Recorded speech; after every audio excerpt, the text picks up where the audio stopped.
Hey everybody, welcome to my Suburban Oasis. My name is Soleil and I garden in a zone 6A in mid-Michigan, and today we are out in a beautiful day with sunshine, and gosh, it's kind of warm actually. It's probably in the 40s, almost 50. So I thought today would be a great day to take you around and show you a little bit of pruning that I'm going to do.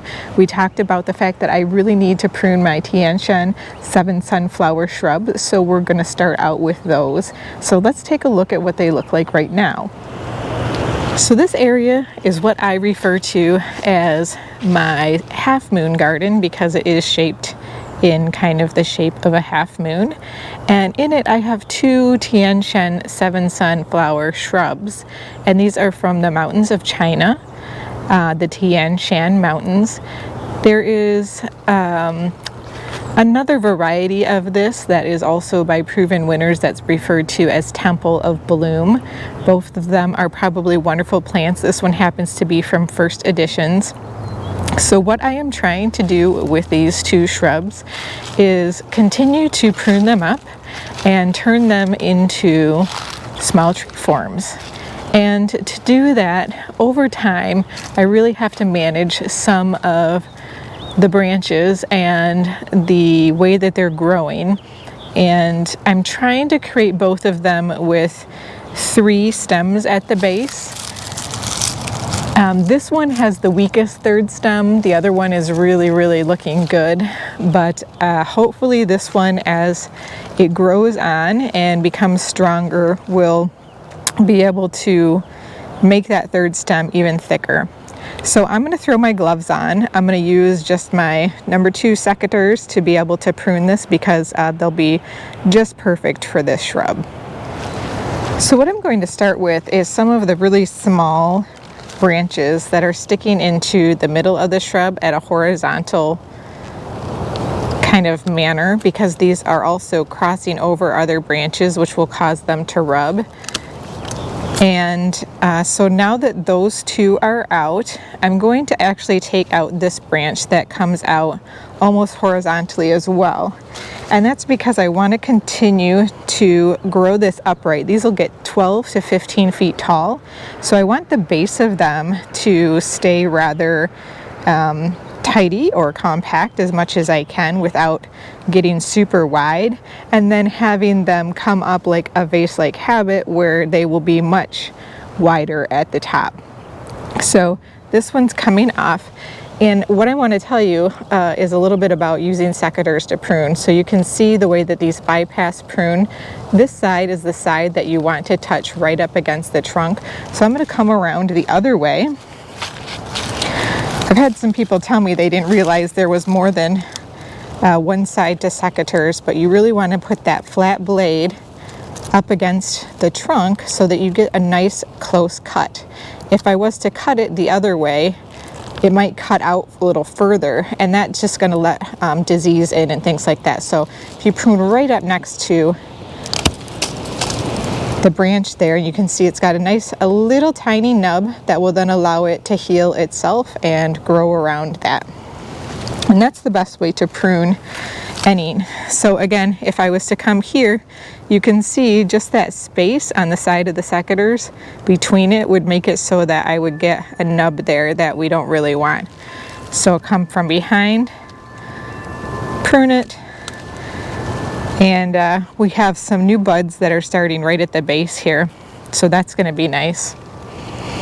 And I also want to get rid of any of these branches that might be coming out towards this sitting area, because again, I want it to grow upright and to be able to, you know, be enjoyable, to create a little bit of shade for this seating area.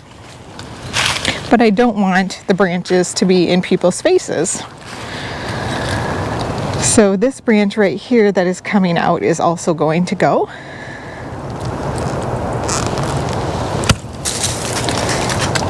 And I see a branch in here that is growing straight into the center that I want to take off, as well as this other one right here.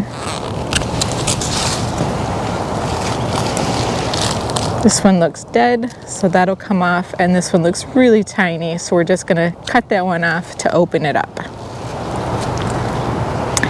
And then finally, we have a little bit of a strange growth pattern here between this branch and this branch, which are eventually going to cross. So I have to make a choice here.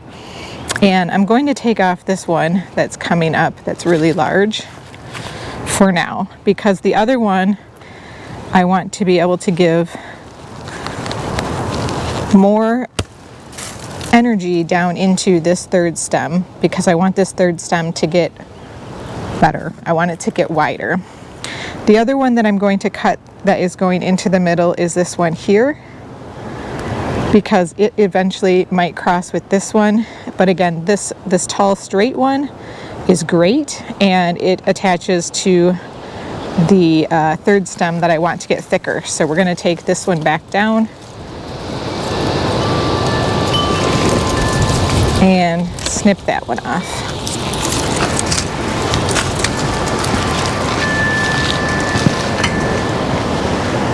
One other area that we're going to come in and do is this branch right here,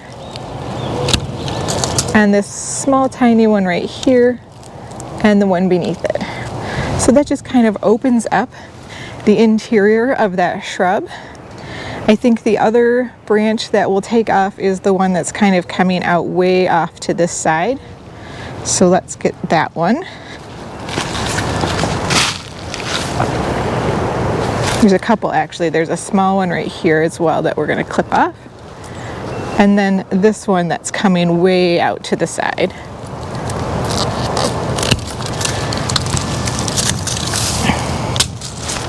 And because I'm doing this on my own, I will have to come back through and pick these up. We're also going to take this one off right here.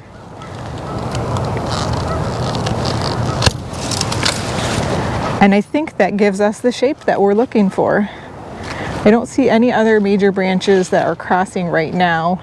There may be others that I want to trim off later. This is a autumn flowering shrub, so it has quite a bit of time before it will actually begin to put blooms out, which means it's the perfect time to be able to do some trimming on it. You'll see on this one I have some branches that are coming straight out left and right here, so I want to get those for sure.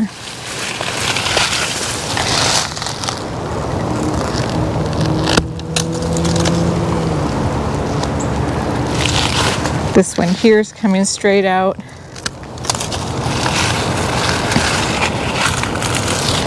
This one here is crossing this branch. And I just held my secateurs backwards, so that was a bad example. All right, now these are coming forward and out towards the sitting area. So I think we'll take those off as well.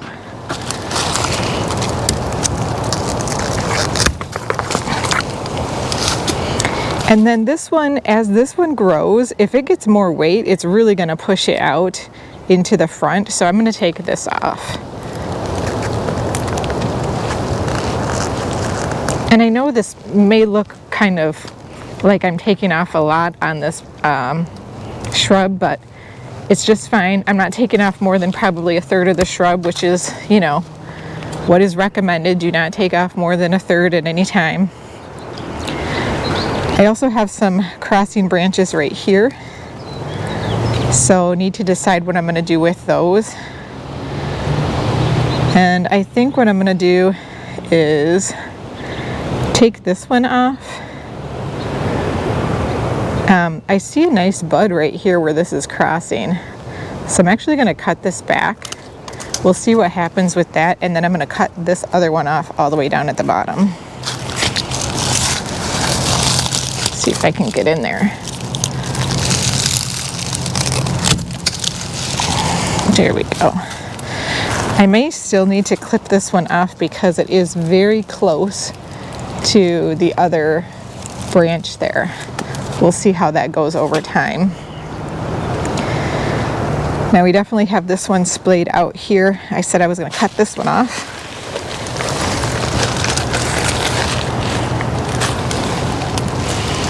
So this one is coming off here.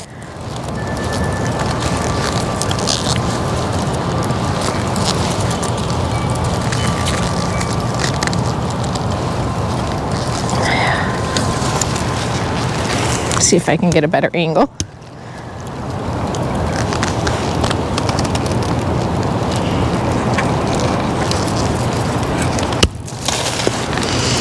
All right, I think we're starting to see the shape here. And again, this one that's coming out right here, this whole one's gonna come off. So we need to get right down in by the trunk. These two tiny ones that are coming out horizontally will come off. This horizontal one also. This little guy right here. And then this one that is coming out to the side is going to come off.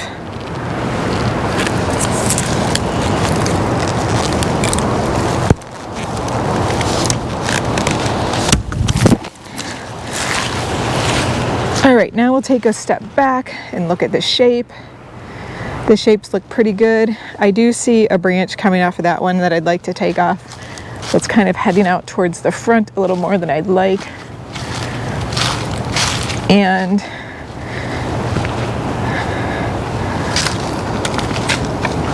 this one right here is going to come off as well.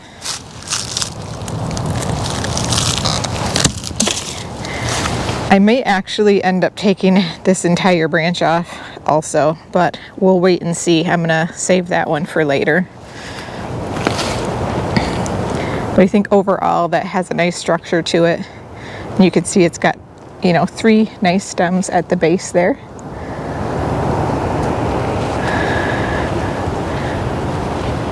All right, and so the one that I was looking at from over there that I thought was sticking out a bit is this one here.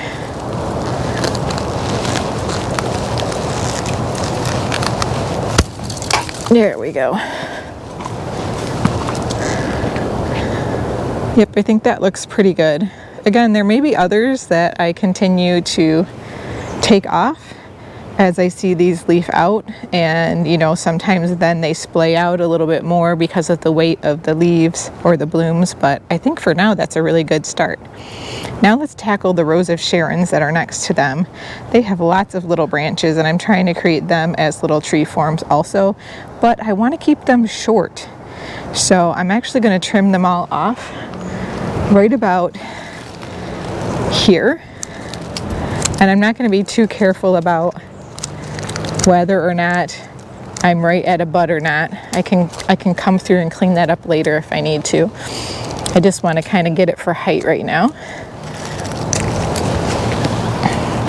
And then I'm going to come down to the bottom and again just take off some of these small branches so that it is more of a tree form.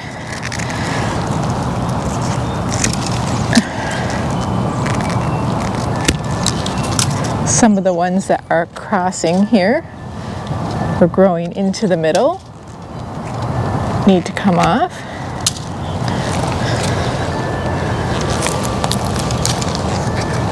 One more here and one more over there.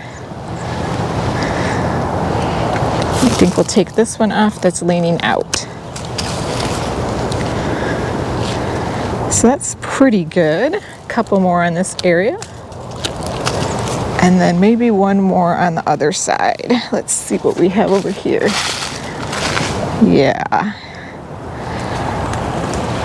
I may eventually take this outer branch out, just so I just have the 3 branches happening.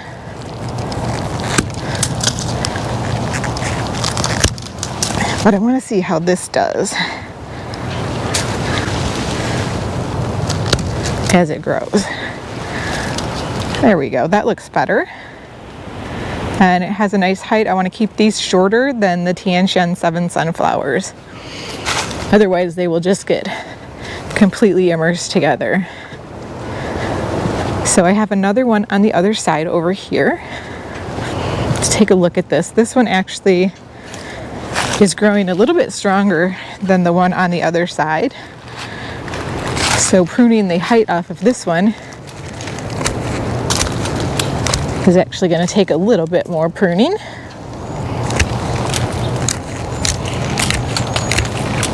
Not too bad though.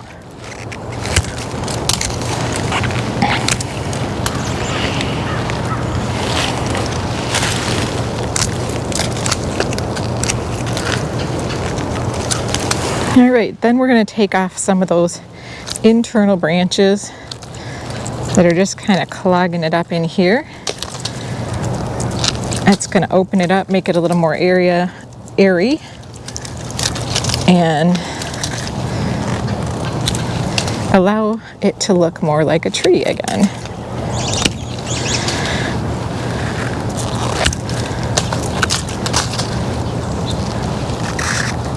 And I want to make sure that there's a little bit of spacing between this and the 7 Sun. So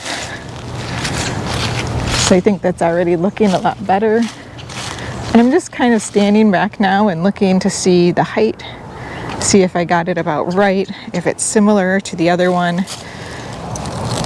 And it's close, but I do think I want to take just a little bit more off the height.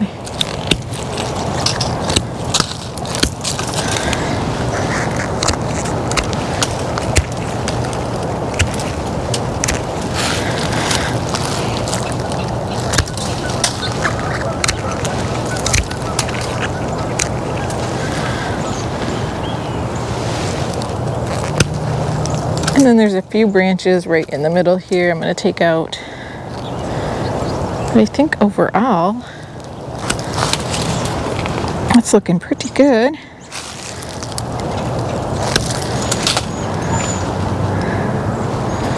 One more that's coming out to the side here.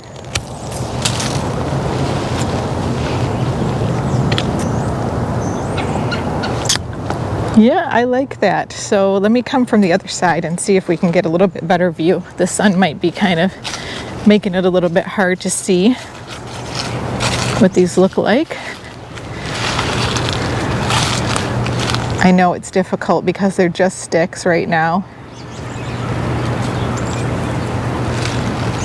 And so next year, the Tianshan 7 sunflowers, I'm probably going to leave alone a lot more. I do want to take one more branch off this one right here. It's coming out quite a bit.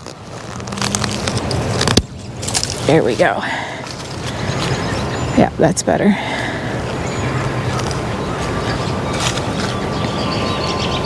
So yeah, so that provides some really nice structure now at the end of the pool here. And it's just a great way that I'm creating kind of a cozy nook to sit in, read a book, watch the pool, whatever.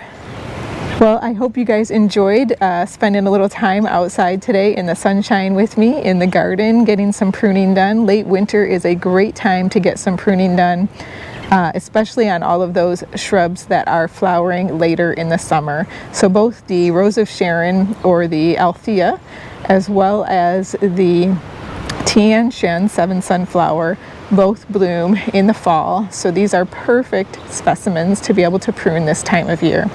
Avoid things like forsythia, avoid things like azaleas or rhododendrons or other spring blooming shrubs. So if you're expecting them to bloom in the spring, stay away from them now, let them bloom. Prune after they bloom, okay? So that's a really easy way to remember it if you want to prune after they bloom. All right, well, I hope you enjoyed this video today, and we will see you next time.